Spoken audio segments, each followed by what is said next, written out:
Hi, everybody. So what we're going to talk about today is taxes and finances and savings. A lot of fun stuff we have planned for you today. A little bit about me. I'm Regina Brown. I represent Women's Council of NAREB in San Diego County. We are a 501c3 nonprofit, and we have 3 goals, which we're going to talk about in just a minute here. And we have joining us today our wonderful and lovely Ms. Maegan Savage, Hey, who is everybody. our tax pro.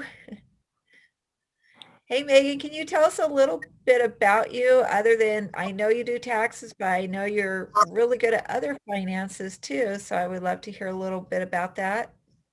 Sure. Thanks for having me on this morning, Regina. So my name is Maegan Savage, and I'm just a local entrepreneur. Been an entrepreneur, I would say, all my life, since little, selling Campfire Boys and Girls candy, right? Top seller there. And then, as I got into teenagehood, I started a little business, what I called it, which was, personal service, laundry, store runs, babysitting, cleaning house, cleaning, doing, kitchens and whatnot. And as I grew older, I did study a lot of real estate. I do plan on becoming an active investor in real estate, and also just studied a lot of financial concepts around taxes, real estate, financial planning strategies. So I just like to consider myself a financial strategist, um, using the tools to build, excuse me, to build wealth. So that's what I do. I love that term, financial strategist. I think we all need a friend like you in our corner. That's Yes, part of our financial dream team. yes. When you start to see how money works, it'll just really blow your mind on how you can implement these strategies and use certain tools to really create leverage and get yourself to the next level. Very cool. Well, I can't wait to hear from you today. Hey, Crystal. You want to Hi. introduce yourself a little bit? Tell us about your business background.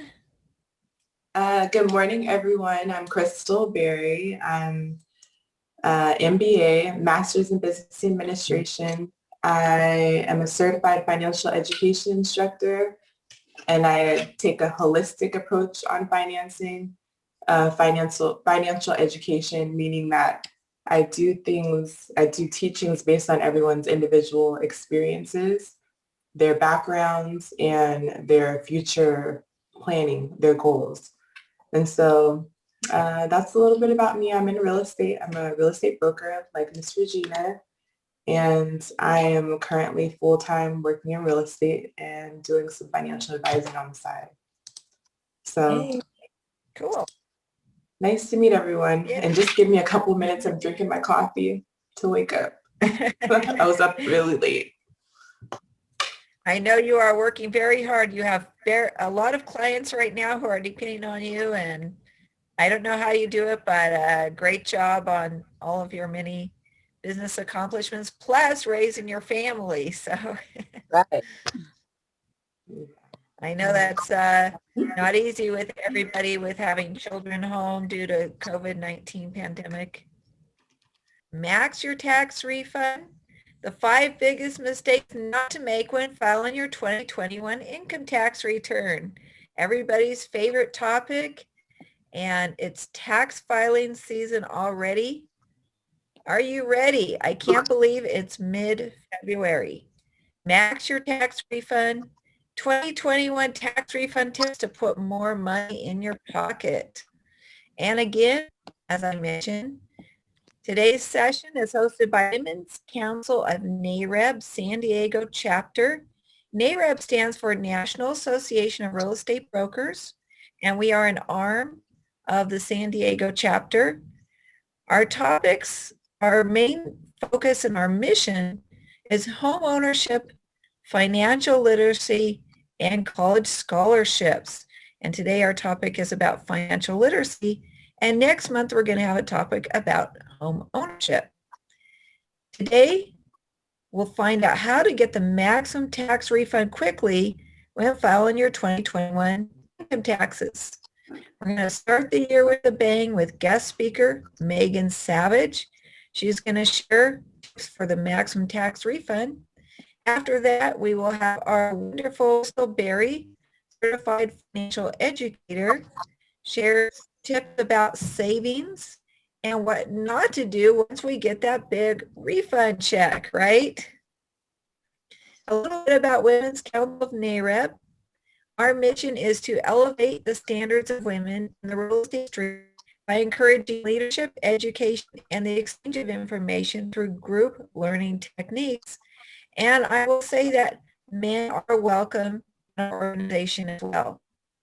Our second mission is to educate minority and low-income neighborhoods about finances, home ownership, and property acquisition. And our third mission is to empower students by raising funds for college scholarships to benefit minorities in completing their higher education. Once the pandemic ends, we will have some fun and wonderful events. Like with so many challenges we're facing in today's climate, you could have every reason to fail, but you have every reason to succeed. And we talked about this last time. Will 2021 find you gathering lemons or making lemonade? Remember, it's never too late to start, and it's never too late to finish what you started. Start today. So today's topics is actually about taxes. Last time, we talked about dreams, your vision board, and how to put aside money to fulfill your dreams.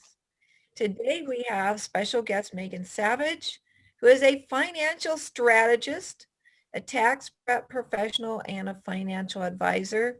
And I also know that she advises on retirement plans. Also, Crystal Berry is with us. Crystal is a real estate broker, certified financial educator, and all-around business strategist. She will outline a savings plan that we can start today. You can take your tax refund check and use it to fuel your future. And I am also joining you today as a college professor and certified financial educator, and also a real estate broker. And I will have some affirmations that we send you afterwards.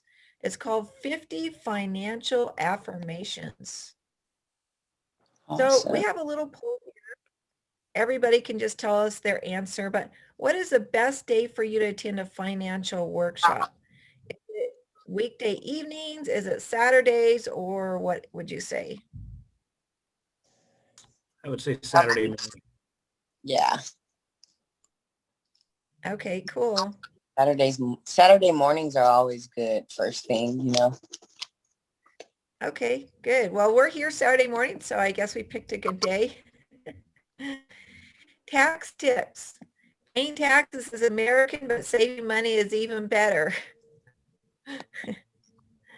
And now we are going to present to you Ms. Maegan Savage, income tax preparation professional and financial advisor, and she's here to answer some of our questions. Filing your 2021 taxes. Take it away, Maegan. Go ahead and share with us anything you'd like us to know. And when you're done with that, we will have some questions for you. I have lots of questions, and I'm sure our listeners do too. So go ahead. All right. Thanks again, everybody, for showing up this morning. So it is tax time. Yes. So this year we're actually, yesterday was the opening day of tax season. Yesterday was February 12th.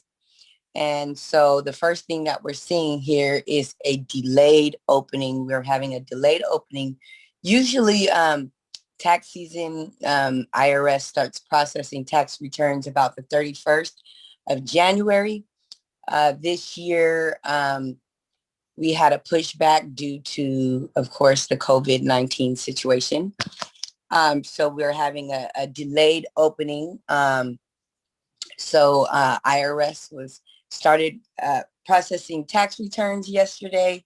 So now, of course, everybody's kind of on that mad dash, trying to get all their documents together and get in to see their tax person. So that's the first thing. Also, let's see. The first thing you want to keep in mind when you're thinking about your taxes this year is because number one, we just had a major overhaul with the Tax Cuts and Jobs Act about 3 years ago, right? When Trump did his plan and everything. So we had a major overhaul of the tax system. And now that Trump is out of office, Mr. President Biden has came in and he has done some more changes. So he reversed some things, added some things, and now we have to adjust to some more changes in the tax code. Also, another big thing is going to be the stimulus money. So lots of people, was eligible to receive stimulus. Many people didn't receive all that they're supposed to receive. So it's going to be imperative that you work with a professional in order to make sure that you are able to claim those credits on your tax return if you didn't receive that money. So yeah, for me and my family, like I'm still due an additional $6,600. So yes, I need that, right? I know you guys probably do. Did everybody get their stimulus here? Wow, that's a lot. Yeah. I did not get some of it, so I am looking forward to filing my taxes and getting the rest that I didn't get in the mail. Absolutely. So that is a big thing that we're going to see a lot of talk and chatter around is this stimulus money and creating that. Accessing that. Now, I wouldn't recommend if you have more than like one W-2, right? I wouldn't recommend doing your own taxes. What I've found is that all the people that, not all of them, but a good amount of people that file their taxes on their own, they're still calling around people, scrambling, asking questions. Did I do this right? I know I get tons of calls. Oh, well, I just got a quick question, blah, blah, blah, blah, blah. And I'm thinking in my head, you could have worked with me, right? And that little question that you have, it would have paid for itself, right? But I wouldn't recommend doing your own taxes because you're going to mostly miss something. If you don't, if you have like more than one W-2, especially business, self-employed, I really highly suggest you work with a professional so that you can maximize your refund or your tax savings. Okay. So that's going to be really, really big. This is interactive, guys. I don't want to just talk at you. So Well, good, because I have a question. We were talking yesterday, Megan, about the gig economy is what people call it now, right? That's the Uber drivers, the Lyft drivers, Airbnb, Instacart delivery people, all those people who are working for, those gig economy companies. They're now self-employed. They're not employees. So they have to file a Schedule C and they have to pay quarterly taxes, right? So what advice would you have for those folks? So, for the past 3-4 years, we've seen, I know, we've seen this upward trend of people entering into the self-employed space, the gig economy. People are starting businesses, side hustles, all of the sorts. And I've seen this trend, like I said, for a good at least 4 years. They've been talking about, there was this headline, by 2020, more than half of Americans, right, would be self-employed in some form or fashion, right? And so once we get into that space, it opens up a whole nother can of worms, right? Because you are responsible for a lot of things, um, a lot of tracking, this, that, and the other. And so, yes, this big trend of self-employed business people is really major. I'm sure we are going to see that trend continuing to rise. And so what I would say about that is it is really important, again, to work with a professional, because you want to be able to get all the savings you can get.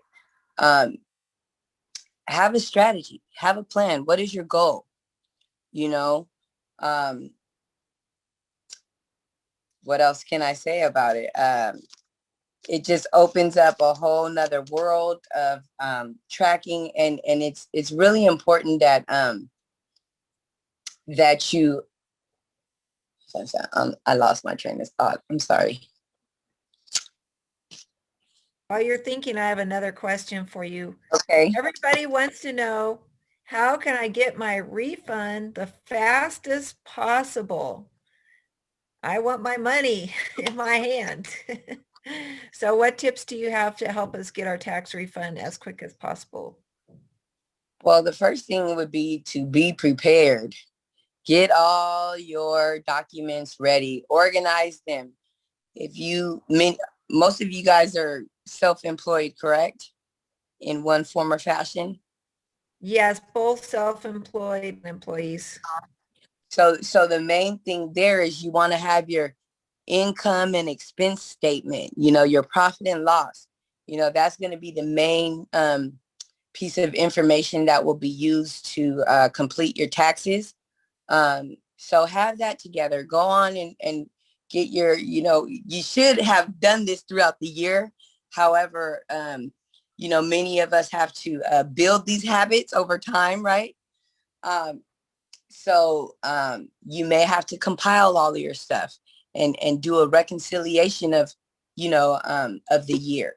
So just the main thing is to be prepared, have everything ready so that when you go in to see your professional, that they could really get it done in an efficient manner where they're not calling and requesting more information, or, needing to calculate expenses and so forth. It's really not efficient. So just have all your things ready. That would be the biggest one. Be prepared. That's great advice. Can you elaborate on what items that we should have to be prepared to take into our tax office? Okay, so to meet with our tax professional. So for, you're gonna have your basic tax documents, any W-2 forms, any 1099s, any taxable situation that happened during the year where, money was made or exchanged or so forth. So you just want to have all of that. And what was the question? I'm sorry. Okay, no, that you answered it. What are the documents that we need to bring in? But I have another question, because now with the pandemic, most people won't be going to see their tax preparer in person. Can those be electronically emailed? I mean, is that okay to email to your tax preparer? Absolutely. Many of the tax softwares and professional tax people are using software that is now cloud-based, where you can kind of access it anywhere. And then they have programs that will upload the information right into our system. So everything is pretty much on track for virtual meetings. So I've been doing a lot of virtual stuff. It's real convenient. right? So we are poised. Technology, we're in the middle of a technological revolution. So technology is revolutionizing everything. And so we For got sure. to be able to keep up, Mhm. okay? Or you're going to be out, right? You got to be able to keep up with tech. It is really leveling playing fields for everyone across the world to be able to be successful in whatever it is they choose to be. So yeah, your W-2s, 1099s. Big one is going to be your profit and loss statement for your business activity. Okay. Also, if you purchase any assets with your business, any vehicles, you want to, have your receipts there so that you can take your depreciation and put those on your books.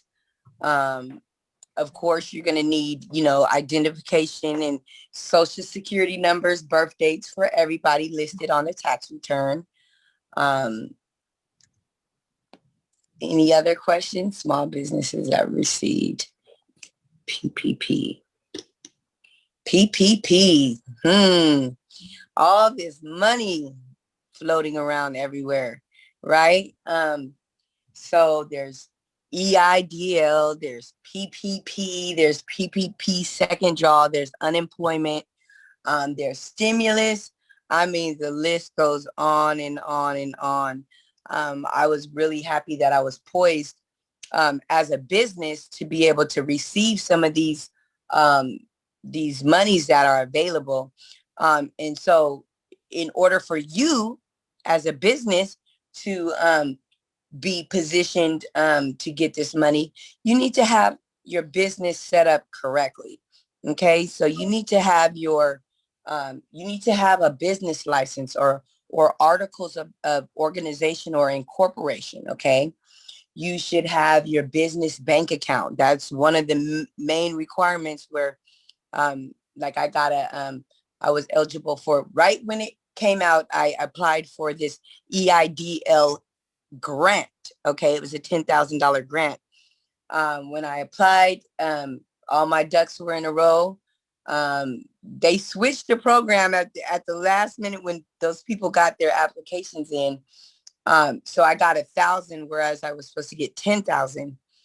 But I just got an email the other day saying that for me to reapply because they're going to give me the rest of the $10,000. So, and this is because I had my things set up correctly. It was seamless. I'm happy, baby. And I have a couple different businesses so I can look. But yeah, so you have to be positioned correctly, have your documents in order. And if you have any questions, reach out to someone to help you. Don't let all this money pass you by. This is money that we're going to build our business with.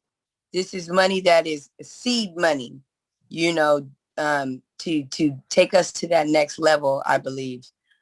So just make sure you got those accurate tax returns. You know what I mean?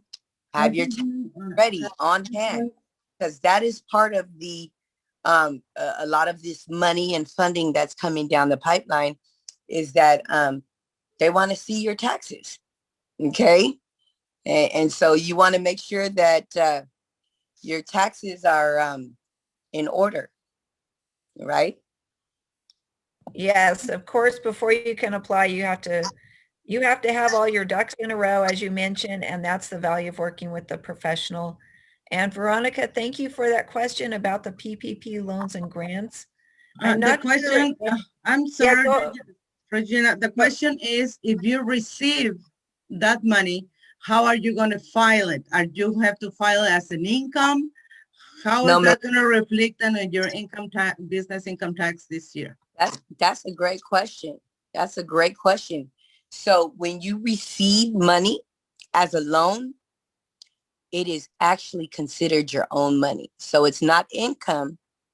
It's your money because you borrowed it, right? So you did not receive income. You received a loan. You receive your money with an interest rate attached to it, right? So that is not considered an income. Isn't that beautiful? Wow, that's awesome. But if it was, Now the grants, if it was then granted, because many of those monies were not expected to pay back. They made it into a grant, correct. even And if so it was a loan. correct. So that's a beautiful thing right there, is that with this PPP, a lot of it is going to be forgivable if you spend it according to the regulations. So make sure that you get your monies forgiven at the end of the day. Yes. So that's not taxable income, you're saying? Now it could be in the future if they write it off as a grant. Okay, that could be taxable. Okay, because that's money that you received as income. Okay, but for right now, if you receive funds as a loan, that's going to be non-taxable as of right now. So Okay, so that's good to know to work with your tax professional. I think Crystal has a question. right. So that means the stimulus checks are not taxed. Stimulus checks are not taxed. No, stimulus checks are not taxed. Hooray. I wanted to ask, what are some mistakes that you see when people are filing their returns, or what are some things we can avoid in 2021? Well, the main thing is, like I said, the preparation, and the preparation really starts not when you go to file your taxes, right? It starts way back in January, like of that prior year, right? When you are, sorry, I had a call coming through. The preparation really starts January 1st and beyond. So, you need to know, okay, it's a new year, right? Oh my goodness. Stop calling me. You need to know it's a new year. I need to get my systems and my record keeping in place.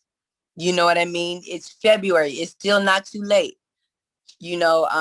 What you really want to do is get in the habit, right? And it took me several years to develop this, but get in the habit of if you have to do it by hand, record keep, record keep, record keep, track, track, track.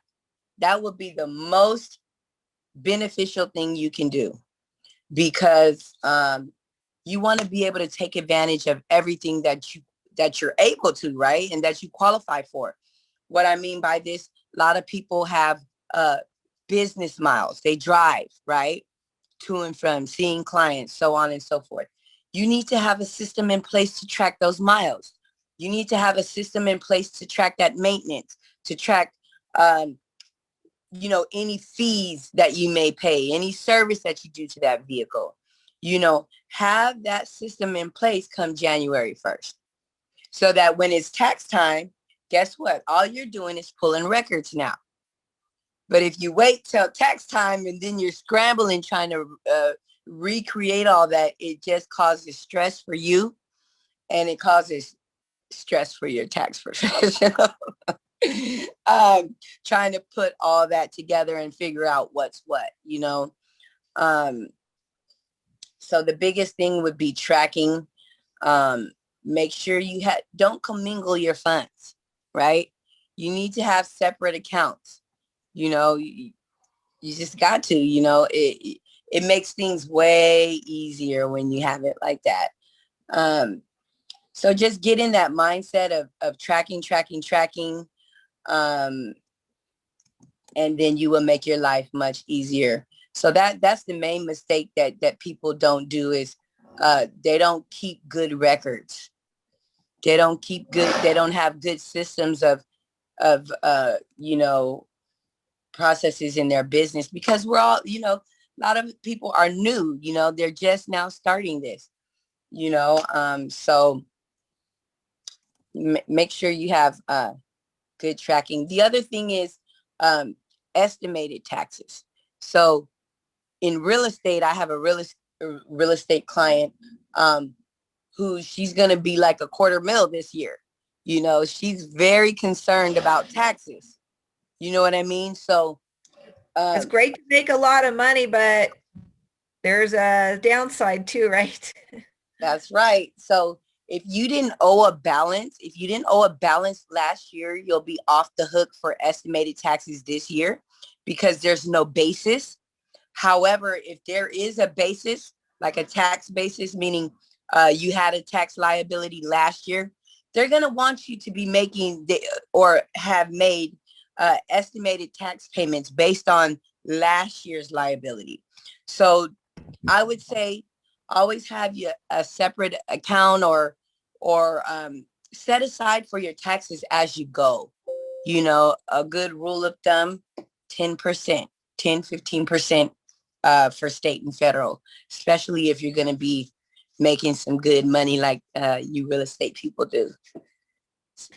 Yeah, so definitely having the quarterlies put aside, I think that's a huge mistake that a lot of people who are self-employed don't do.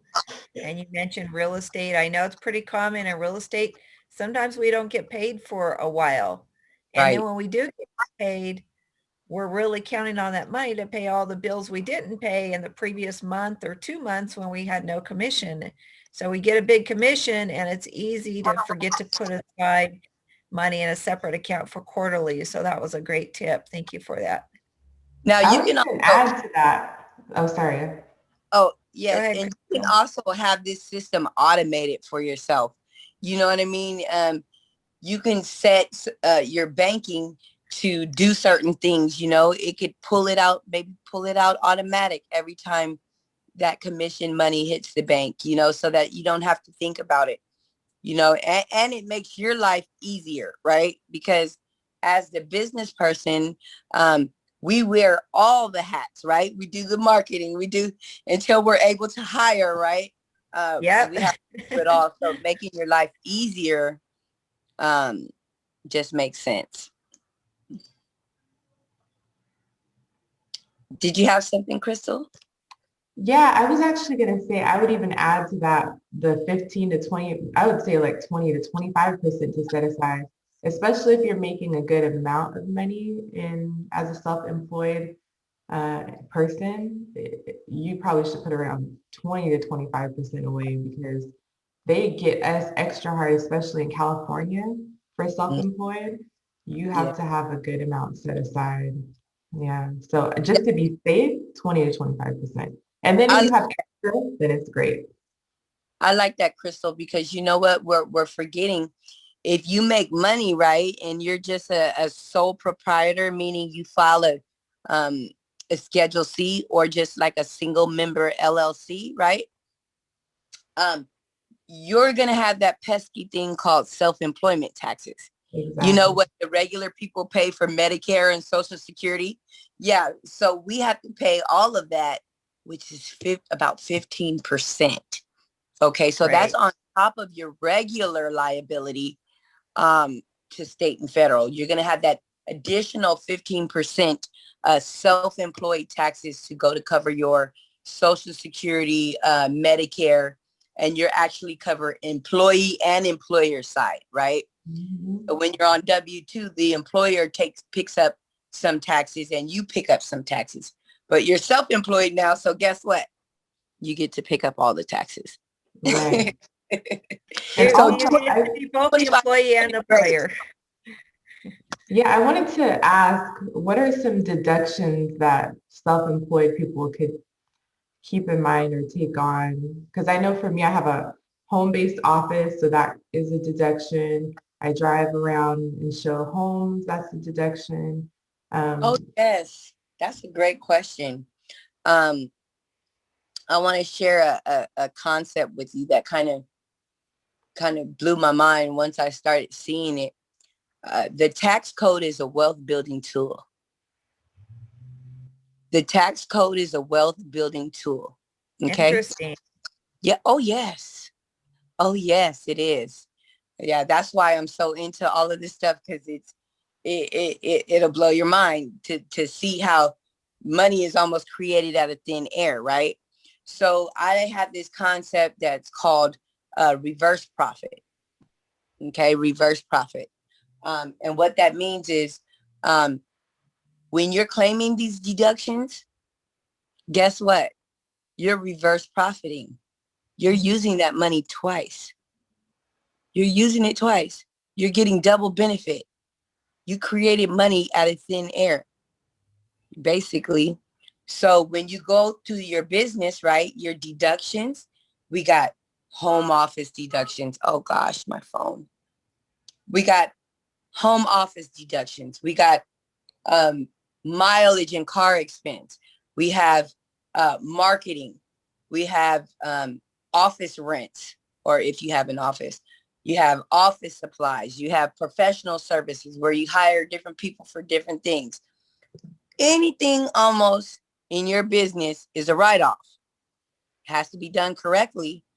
But like me, I say, hey, advertising is tied to my my wardrobe. Hello, because guess what? I am a walking advertisement. Hello. So don't get me going.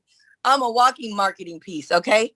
So wardrobe, I have to have a certain wardrobe that I wear when I go out to market, right? I don't wear it every day for everything. So using this money in your business right now as you go throughout the year, and then you turn around at the end of the year and you write it off, that you just use that money twice, if that makes sense. You got a double advantage. I love that philosophy. I put it in the chat: reverse profit by claiming business deductions and write-offs. Or just using that tax code as a wealth building tool. See, once you realize that it's a wealth building tool, you need to get in there in those crevices and use every strategy that you can to lessen your taxes on one end. So your money actually went further. You created leverage through the tax code. And that's I what love that. for myself, is just going from zero to implementing these strategies. My money hasn't ran dry. You understand? My money Yeah, hasn't ran dry. I'm getting more bang for my buck when I'm using this tax code. Okay. Hey, Megan, I know we don't have a lot of time to go through all the mini deductions, and but I like Crystal would love to see some of those maybe as a follow-up. We can email some deductions, home employed deductions to I have a self-employed list too. of them that I can get to you as an email, and then I think my contact information was there if you have any questions. But yeah. On the next one, could we go over itemization as well? Because that plays a large role in the deductions and what people are eligible to get back. So itemizing.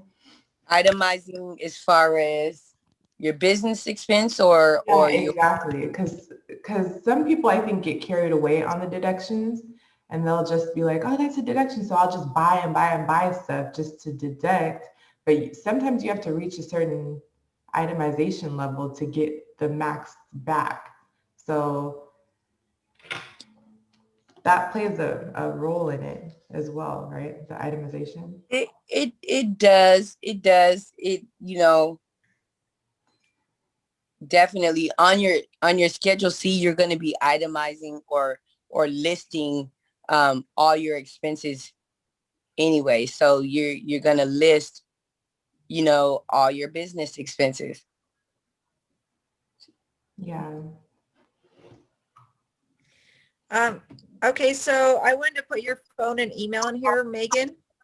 I see we had a question from Cecilia Blanks about what deductions the person can use working at home.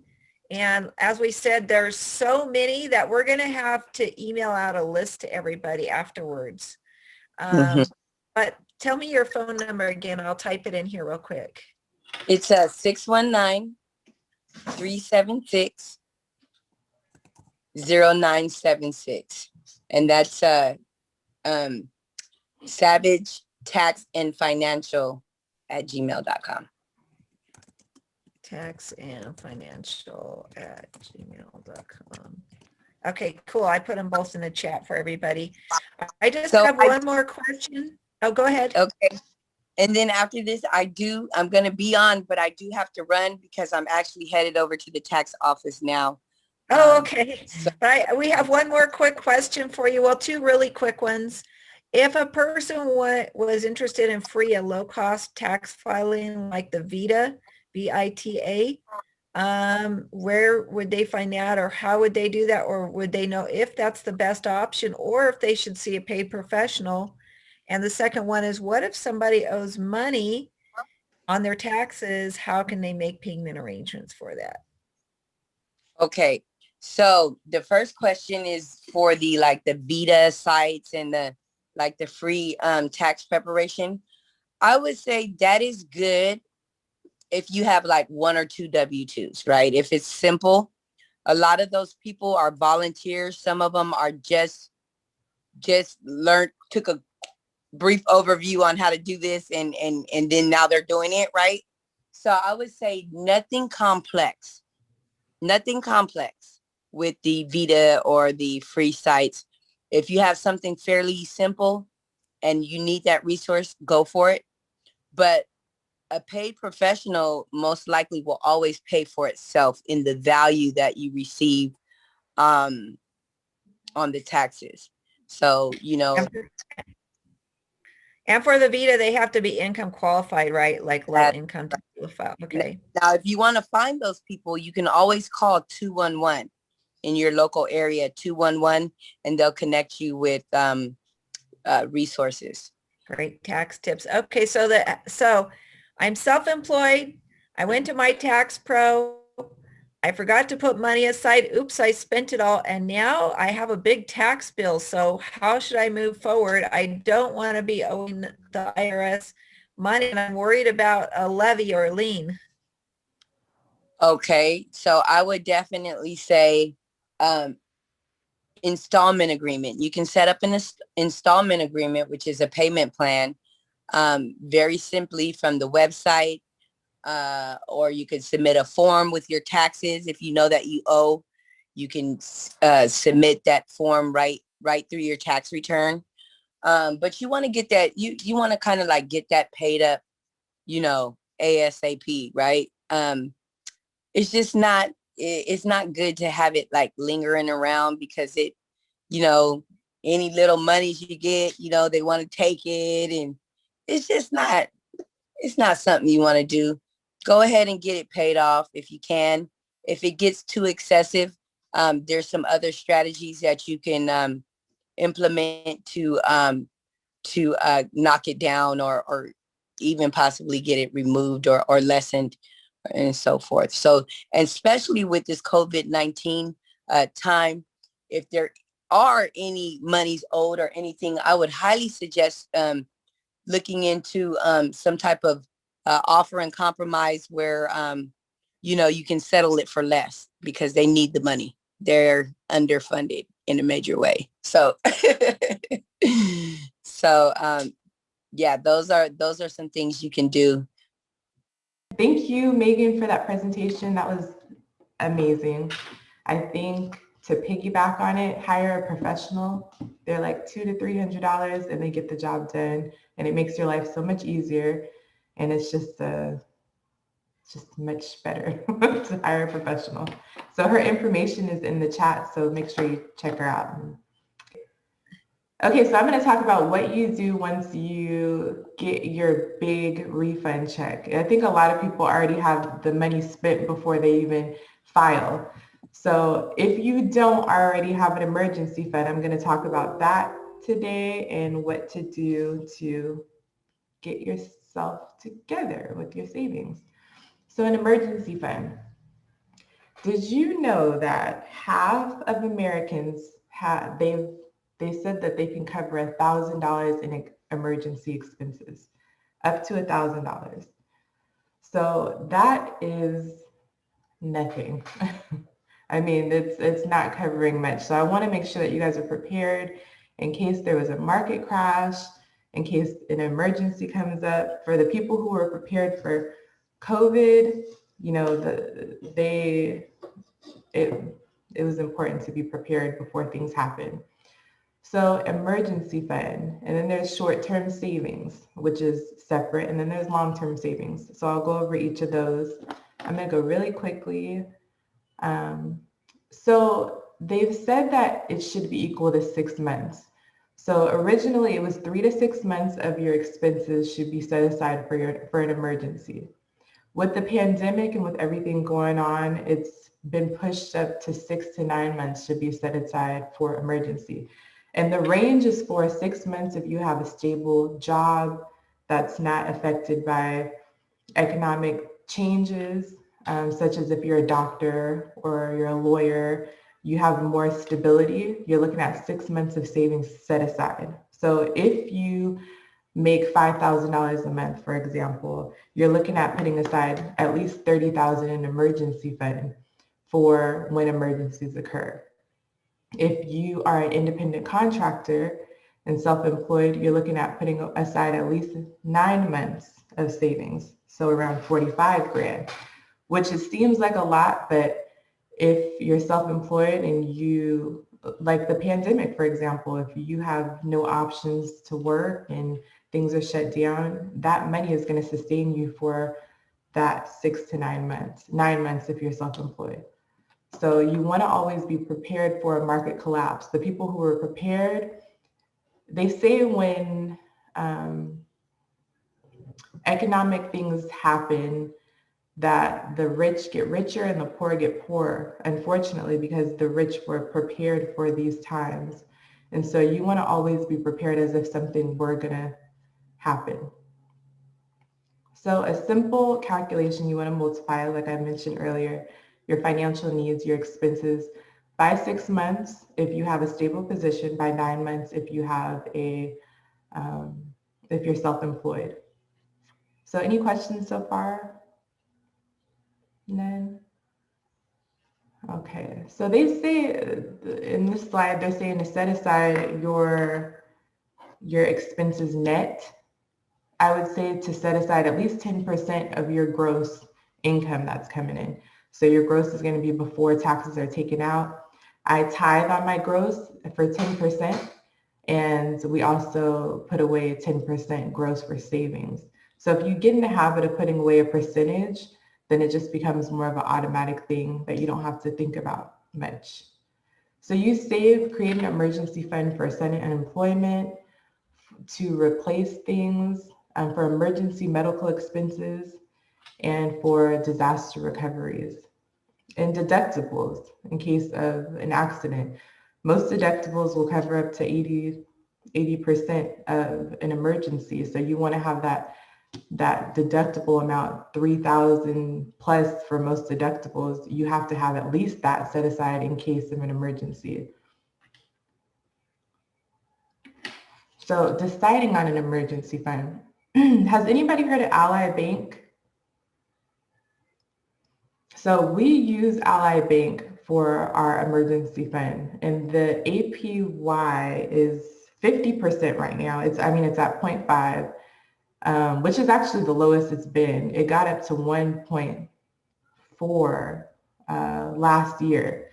So that is an option for putting aside money for an emergency fund, is using Ally Bank or a high yield interest-bearing savings account.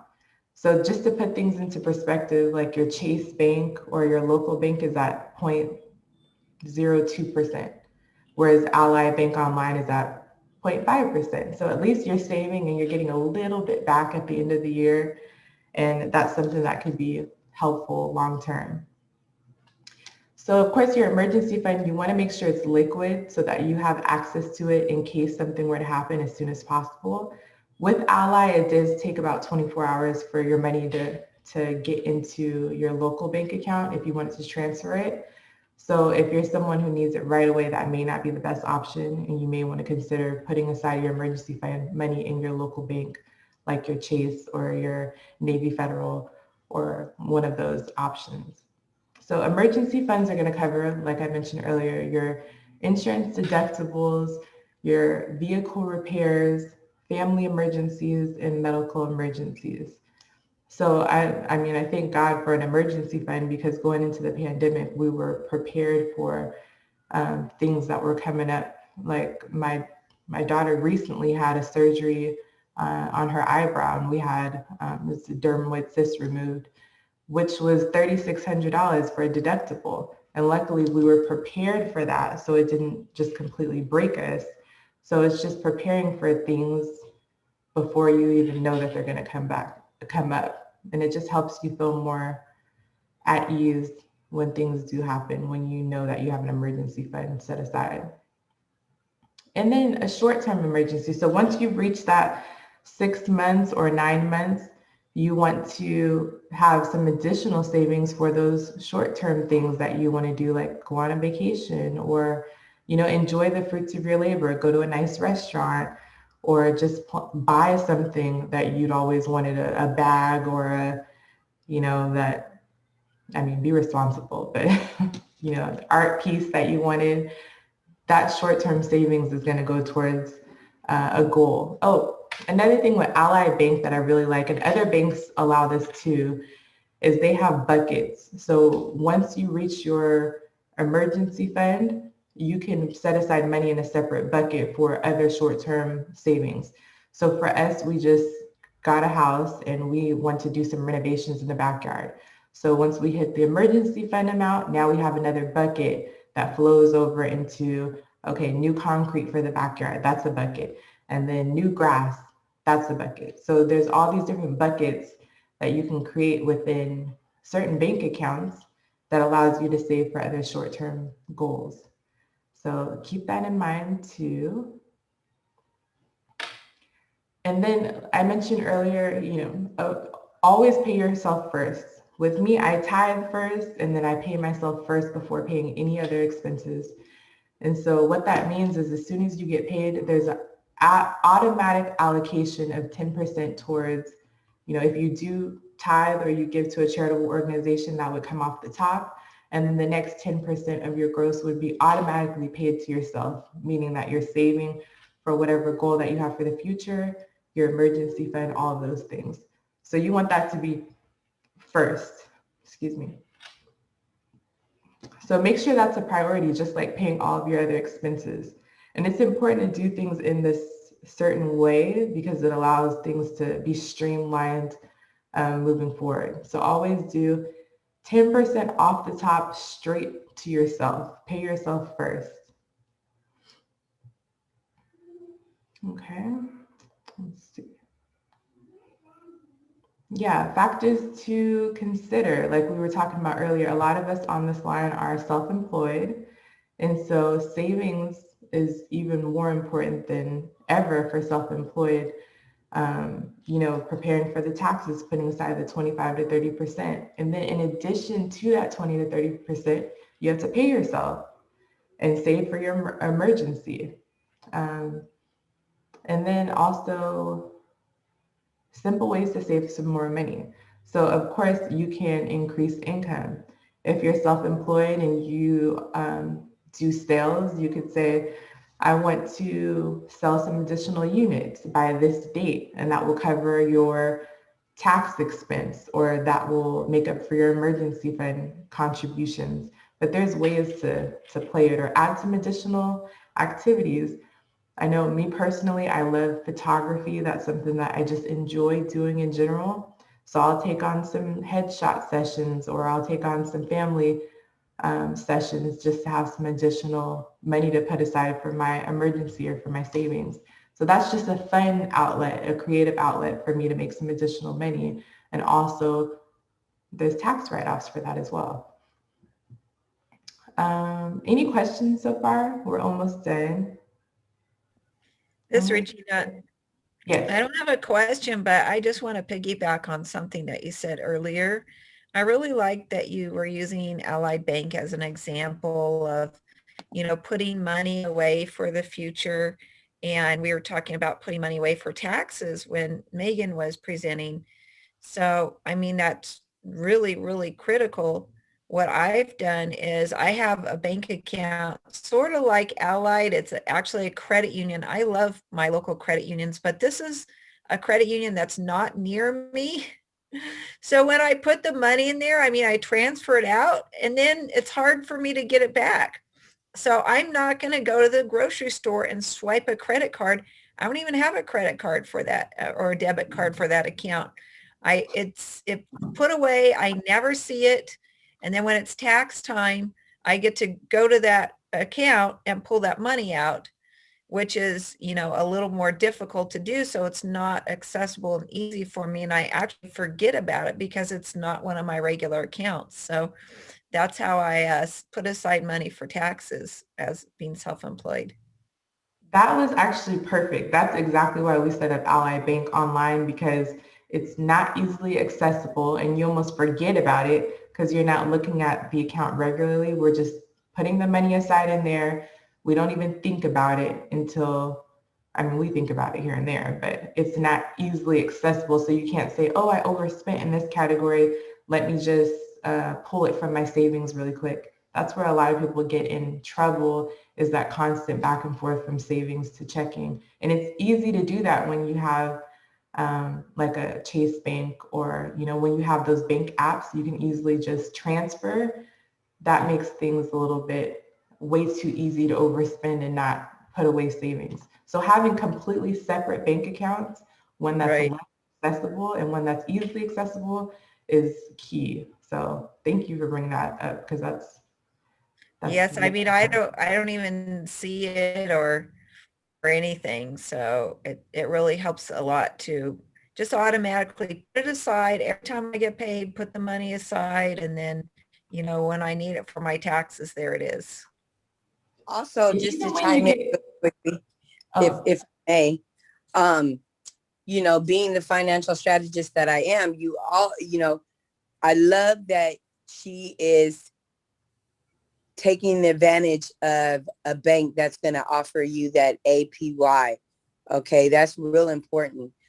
Don't just set your money anywhere. Somebody needs to return some value for the money that you're placing there, that they're utilizing to run their business, right? So I just opened an online bank account. Shop around, guys. It matters.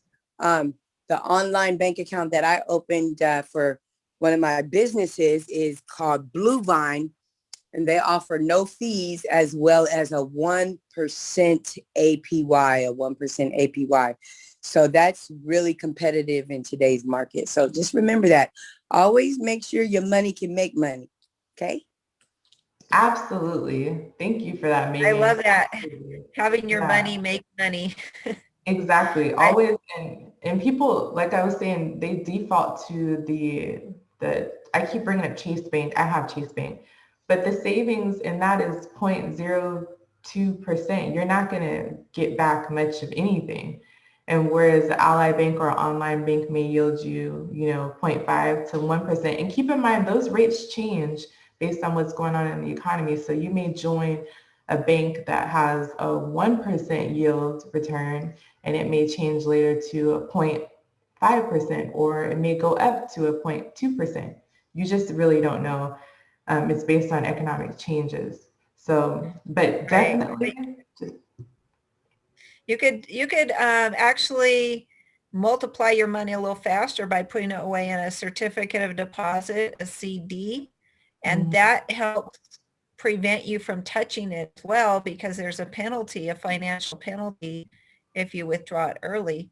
So say if you wanted to, you know, save up money to buy a house, or, you know, buy a car or a vacation, or whatever goal you have, start a business, that's a good way to save. Keep putting it aside and keep adding to your CDs. absolutely. And you know, the CDs actually bring back a higher interest yields, because you're holding the money in that bank for longer, and there's that guarantee that money is continuously circulating. So they definitely I wouldn't say to put emergency fund money into a CD, but definitely like if you're looking at trying to purchase a home or an investment property and you know you won't need this money for a set amount of time, 3 to 6 months or 6 to 9 months, then that's an excellent option. Because emergency fund, you really just don't know when you're going to need the money because it could have something can happen, today or tomorrow, and you just want to be able to hurry up and grab that money. Like my car is in great condition. I was driving to a friend's birthday party. It stopped out of nowhere. It just completely stopped. I found out the engine went out. Luckily, they replaced the engine because it was a warranty thing. But in that case, if I had to replace it and I didn't have an emergency fund, I would have been out of a car. So you always want to be prepared because there's always unexpected events that happen that you can't always plan for. So yeah, that's everything on an emergency fund. I hope that everyone at least has 3 months set aside, but just know that's not enough for our economic environment right now. You have to have at least 6 to 9 months.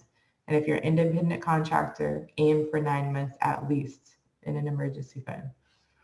So any questions? And one other thing I want to just bring up for if you need help budgeting, there are several really, really good apps. I always recommend apps. You can do Excel spreadsheets, of course, but there's Mint.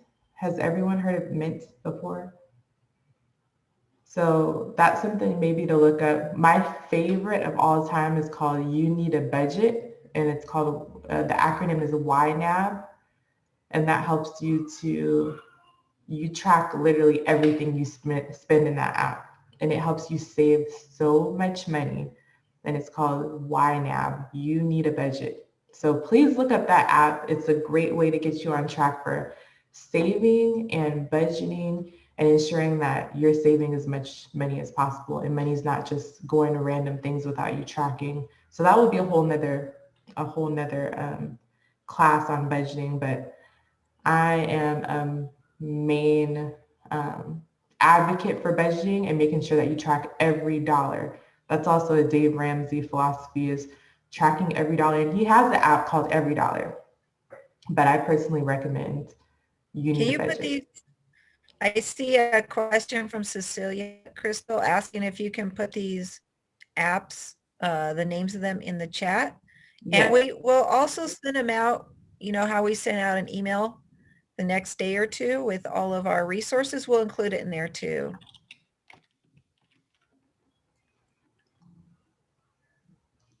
Should I go ahead and talk about our upcoming FIT, Financial Intelligence Training Money Empowerment classes? Yes.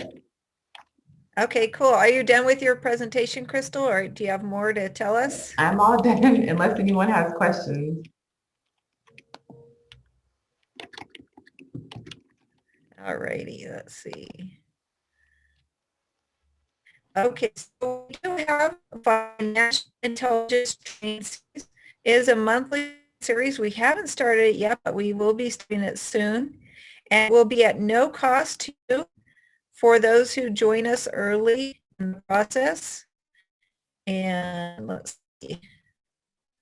Okay, so you can take an FIT class, Financial Intelligence Training, or you can become a member of Women's Council of NAREB. Our classes are for, and membership is for everyone. We actually have 1-year membership scholarships available. We have 10 spots that are already paid for that are available for people who would like to become a member of our San Diego chapter of Women's Council of NAREB. And again, our mission is financial empowerment, home ownership, and college scholarships for minority students. Our next topic coming up in March will be down payment assistance. We will have a special guest. That's my code way of saying we don't have a guest selected yet, but we will have a special guest. Crystal and I are well connected with down payment assistance centers in San Diego County. There are many to select from, and one of those many experts will be our special guest, or we might have a panel of special guests. And we're going to talk about how to become a homeowner using free and low-cost resources that are available in your area. Of course, we'll be focusing mostly on San Diego County. There are programs available in every area. So we will have an RSVP for our next workshop, which is going to be Saturday, March 13th. Same time, same channel, here at 9:00 a.m. with Crystal and I and our new special guest or guest panel, who will be talking about down payment assistance and how to own real estate for little or no money down. Now, coming up in April, Crystal was talking a little bit about a bank. I was talking about a credit union. Which one is best? How do you know you're getting the best deal? And how can that help you avoid overdrafts and NSF fees and just plain old bank fees and manage your money better by choosing a better bank or credit union? So that's our topic for April. In May, our topic will be how to boost your credit score, your FICO score by 50 points. That is our goal, to have everybody join our program and boost their credit score 50 points.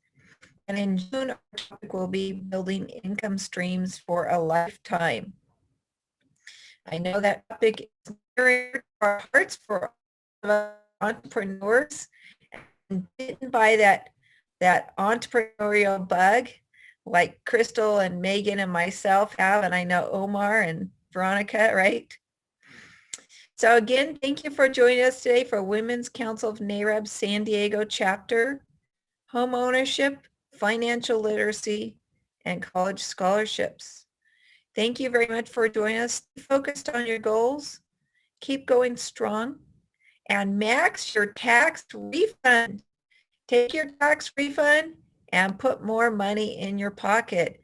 Thank you, Miss Maegan Savage, for joining us today and sharing some really wonderful tax strategies. That is all I have for the PowerPoint, but Crystal will be able to answer any questions that anybody may have.